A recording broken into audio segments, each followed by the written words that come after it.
Okay, let's go ahead and talk a little bit about OiL RiG. This is a video lecture over oxidation reduction reactions. The learning goals, what we're trying to accomplish here, is that students will be able to understand the change of oxidative states in compounds and molecules and distinguish between a precipitation, neutralization, and redox reaction. So we're going to take a look at oxidation numbers, and then we are going to look at the three types of reactions: that precipitation reaction, which we looked at earlier, neutralization reaction, which is also known as an acid-base reaction, and then looking at a redox reaction. Now, what we already know, chemicals will react to form the most stable state, and so they're always trying to form a very stable state. They're always trying to form what's going to be the best for that particular atom. Chemicals reactions can be categorized as neutralization, precipitation, and redox. We talked a little bit about these three guys in Unit 7, and now we're going to jump into a little bit more detail into specifically what a redox reaction is. The last thing that we should know is that polar covalent compounds share electrons in an unequal state, and so what we see is those electrons not being shared, and this is all due to that electronegativity. So what we looked at in the lab is that the copper gained electrons as it precipitated out of the water for this chemical reaction. So as we put that aluminum in there, the copper precipitated out. Now that aluminum loses electrons as it dissolves into the water from the reaction. So basically what's happening is that the aluminum is giving its electrons to the copper, and that's how copper is able to come out of solution and form a solid. And this reaction caused the solution to increase in temperature, and so we saw the increase in temperature. It became hotter. Now, looking at oxidation numbers, we've looked at oxidation numbers before in the periodic table. We said that group 1 had a +1 oxidation number, group 2 at a +2, and then we said 13 was +3, 14 was plus or -4, and then we went -3, -2, -1, and we said that noble gases had a 0 oxidative state. This is what we were told in the very beginning of the year. This is what we said. We used these guys for our crisscross when we were making our ionic compounds, and normally this applies, but the question is, do oxidation numbers always stay the same? Now, specifically, oxidative states depend on the electronegativity of the bonded elements. So it comes back to how much an atom will pull on the electrons. Now, in a polar instance, that some elements do not share the electron equally. So something will have a much greater electronegativity, and so therefore it'll pull on those electrons a lot more than the other atoms in the compound or molecule. Now, elements can change their oxidative state on the periodic table. It all depends on what it is bonded to. So when we're assigning oxidation numbers, we have these rules. The first rule that we have is that elements will have a 0 oxidative state. So they'll have an oxidation number of 0. Fluorine, since it is the most electronegative thing on the periodic table, when they decided to assign a value to electronegativity, they started with fluorine and said that fluorine was 4, and then they based everything off of that. So fluorine is the most electronegative element, and so it's always going to be -1. It will not change its oxidation number. Now, oxygen is kind of the next one. It's the second most electronegative, and so it has a -2 most of the time. It can have a +2 or a +1 when it's bonded to something more electronegative, and the only thing that's more electronegative than oxygen is fluorine. Now, hydrogen, most of the time it has a +1 unless it's bonded to a metal, and then it has a -1.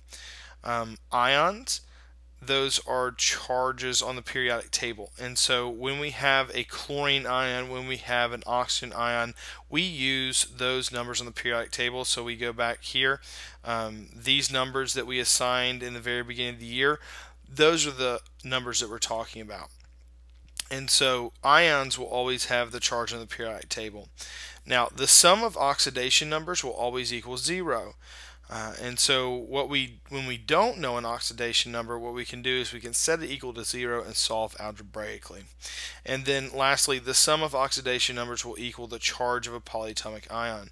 So if I'm looking at a polyatomic ion, say I have SO4, which is sulfate, and it has a -2 or 2 negative charge, what we can set this, instead of setting equal to 0, we just go -2 equals, and we set everything up algebraically from that.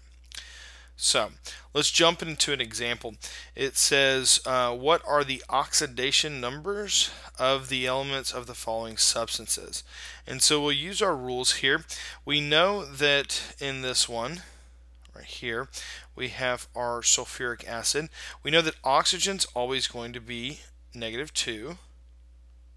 Okay, and we know that hydrogen is going to be +1 unless it's bonded to a metal, and it's not bonded to a metal, so it's +1. So what we do here is we set it up algebraically to solve for the oxidation number of our sulfur, because we don't know that. It doesn't fall in one of our rules. So we go 0 equals, we have 2 hydrogens times +1, which gives us +2. And remember, the sum of them always has to equal 0. Plus, how many sulfurs do we have? We have 1 times, we don't know its charge, so we put x, so we just put x, 1x, and then -2 times 4, which gives us a -8. And so to find x, all we do is we take our 2 to the other side, which gives us -2 equals x minus 8, and take our 8 to the other side, and we get not -6, but +6 equals x. So sulfur will have an oxidative state there of +6. Hydrogen +1, oxygen -2. So on this one, we set up the same thing. We know that fluorine's always -1, so we go 0 equals -1 times 4 gives us -4, and then we don't know carbon, so we go plus, how many carbons do we have? 1, and then just 1x. And we solve for that, x equals 4. So carbon's going to have a +4 oxidation number. Now, remember, we said here that oxygen will either have a +1 or a +2 when bonded to fluorine. So we know that fluorine's -1. How many fluorines do we have? Only 1. So we go 0 equals our -1 times that, and we get that, and then we have our 2 oxygens plus 2x, and we go ahead and we solve for our x value, and we see here that we will get an oxidative state, which that one's a little bit wrong, so we'll just take that out. That should be FO, and so it should just be X, so oxygen would just have a +1, so not FO2 but just FO. Okay, and then lastly we have hydrogen, which is an element, so it's going to have a 0 oxidative state.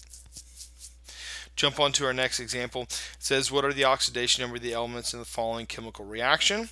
So let's go ahead and label our elements 0 and 0, and then we look at these and we know that our metals are going to have a positive oxidative state, and so when we're looking at this, we know that we have a polyatomic ion there, which is NO3, and it's going to have a -1 charge.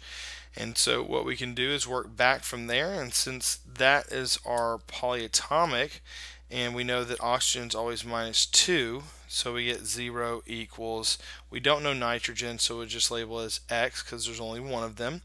And then we go 3 times -2, which gives us -6, and we know that the overall charge is not 0, but it is -1, and so we solve for this and we get X equals 5. So nitrogen is +5, oxygen -2, And so when we're looking at the overall molecule, we know that silver will have a +1, because what we'll have is we'll have our 3 times -2, which gives us -6, and we have to have +6 to balance that out. Moving over here, we already know in the polyatomic that nitrogen's +5. So when we're looking at this, remember to distribute everything out, and so we get our +5 for our nitrogen. And since the overall charge of our nitrate is -1, and we have 3 of them, that means that our aluminum must be +3.